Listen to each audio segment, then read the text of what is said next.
Assalamualaikum warahmatullahi wabarakatuh. Perkenalkan, nama saya Ahmad Ashraful Adkia dengan NPM 2361004. Di sini saya akan mengumpulkan tugas mata kuliah manajemen keuangan. Di sini saya akan menjelaskan tentang struktur modal dan dividen. Berikut ini materi terkait manajemen keuangan, khususnya mengenai struktur modal dan kebijakan dividen. Yang pertama, struktur modal.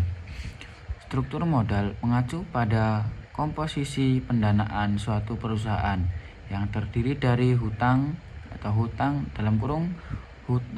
jangka pendek dan jangka panjang, dan ekuitas atau modal sendiri. Rasio antara hutang dan ekuitas ini sangat penting karena berdampak signifikan pada profitabilitas, resiko, dan nilai perusahaan. Tujuan optimasi struktur modal. Tujuan utama optimasi struktur modal adalah untuk memaksimalkan nilai perusahaan. Ini dicapai dengan menemukan kombinasi hutang dan ekuitas yang meminimalkan biaya modal rata-rata atau weighted average cost of capital atau WACC. Faktor-faktor yang mempengaruhi struktur modal.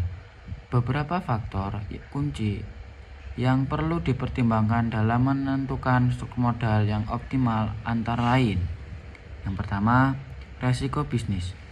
Resiko bisnis. Perusahaan dengan risiko bisnis tinggi cenderung menggunakan proporsi hutang yang lebih rendah untuk memengaruhi risiko kebangkrutan. Yang kedua, kemampuan menghasilkan keuntungan. Perusahaan yang mampu menghasilkan arus kas yang stabil dan tinggi dapat menanggung beban hutang yang lebih besar. Yang ketiga, akses ke pasar modal. Kemudahan akses ke pasar modal memungkinkan perusahaan untuk memperoleh pendanaan melalui penerbitan saham atau obligasi. Yang keempat, kondisi pasar. Tingkat suku bunga, kondisi ekonomi makro, dan sentimen pasar juga mempengaruhi pilihan struktur modal. Yang kelima, perjanjian dengan kreditur. Perjanjian pinjaman seringkali menetapkan batasan tertentu pada rasio hutang terhadap ekuitas. Yang keenam, pajak. Bunga atas hutang dapat dikurangkan dari penghasilan kena pajak, sehingga pengguna hutang dapat mengurangi beban pajak. Berikutnya, teori-teori struktur modal. Beberapa teori menjelaskan bagaimana perusahaan menentukan struktur modal idealnya. Di antaranya, yang pertama, teori Modigliani-Miller atau MM. Teori ini menyatakan bahwa dalam kondisi pasar yang sempurna, struktur modal tidak memengaruhi nilai perusahaan. Namun, asumsi pasar sempurna jarang terpenuhi dalam praktiknya. Yang kedua, teori trade-off. Teori ini mempertimbangkan trade-off antara manfaat pajak dari hutang dan biaya kebangkrutan. Perusahaan akan memilih struktur modal yang mengoptimalkan trade-off ini. Nomor 3, teori pecking order. Teori ini berpendapat bahwa perusahaan lebih menyukai pendanaan internal atau laba ditahan daripada pendanaan eksternal atau hutang atau ekuitas. Ini karena biaya informasi dan biaya agensi yang terkait dengan pendanaan eksternal. Kemudian, yang kedua, kebijakan dividen.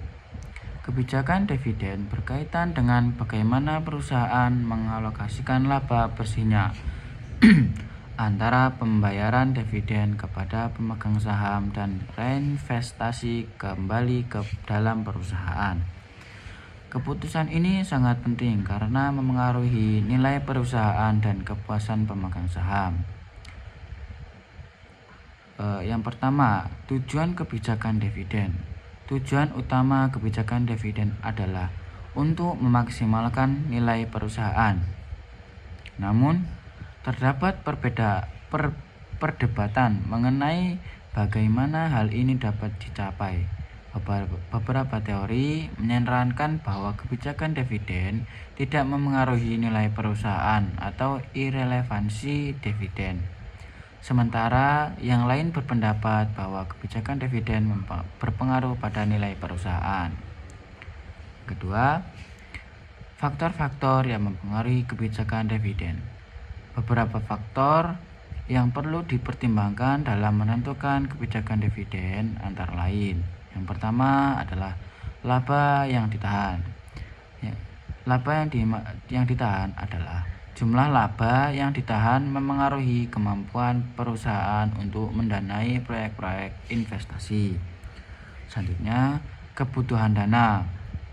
Kebutuhan dana adalah proyek investasi yang menjanjikan mungkin membutuhkan lebih banyak dana yang diperoleh dari laba ditahan daripada pembayaran dividen.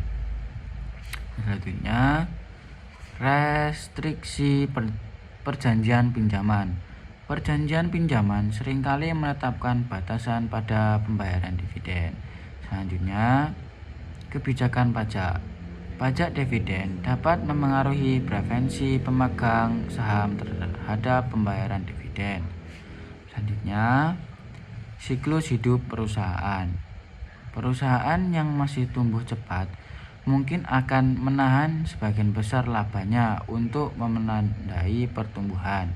Sementara perusahaan yang sudah mapan mungkin akan membayar dividen yang lebih tinggi. Selanjutnya, ekspektasi pemegang saham. Pemegang saham mungkin memiliki preferensi yang berbeda terhadap pembayaran dividen. Selanjutnya, jenis kebijakan dividen. Beberapa jenis kebijakan dividen yang umum dipraktikkan antara lain. Yang pertama, kebijakan dividen stabil. Perusahaan membayar dividen yang relatif konstan dari tahun ke tahun, meskipun laba bersihnya berfluktuasi. Selanjutnya, kebijakan dividen yang berkembang. Perusahaan meningkatkan dividennya secara bertahap seiring dengan pertumbuhan labanya. Selanjutnya, kebijakan dividen residual. Perusahaan membayar dividen setelah memenuhi kebutuhan pendanaan investasi. Selanjutnya, buyback saham. Perusahaan membeli kembali sahamnya sendiri dari pasar yang dapat dianggap sebagai alternatif bagi pembayaran dividen. Baik, untuk kesimpulannya adalah baik struktur modal maupun kebijakan dividen merupakan aspek penting dalam manajemen keuangan perusahaan. Keputusan yang tepat mengenai struktur modal dan kebijakan dividen dapat meningkatkan nilai perusahaan dan memaksimalkan kesejahteraan pemegang saham. Namun keputusan ini harus mempertimbangkan kembali berbagai faktor internal dan eksternal yang kompleks dan dinamis. Analisis yang cermat dan perencanaan yang matang sangat diperlukan. Mungkin hanya itu yang bisa saya sampaikan. Kurang dan lebihnya saya mohon maaf. Saya Edi. Wassalamualaikum warahmatullahi wabarakatuh.